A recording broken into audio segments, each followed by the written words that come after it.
سريعا. احنا بنتكلم النهارده يا جماعه عن الكحه الحنجريه.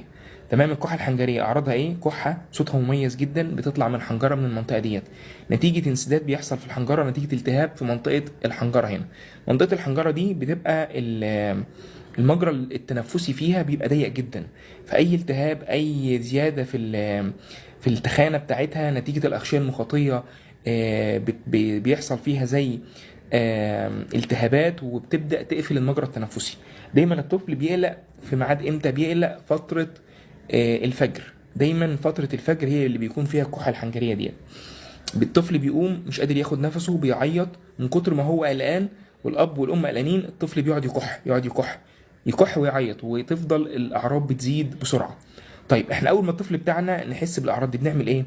اول حاجه لازم نهدي الطفل، نحاول نهديه بالراحه، نحاول نشربه حاجه دافيه، نحاول ما نخليهوش يعيط، نحاول ما نخليهوش يكح، ندي ادويه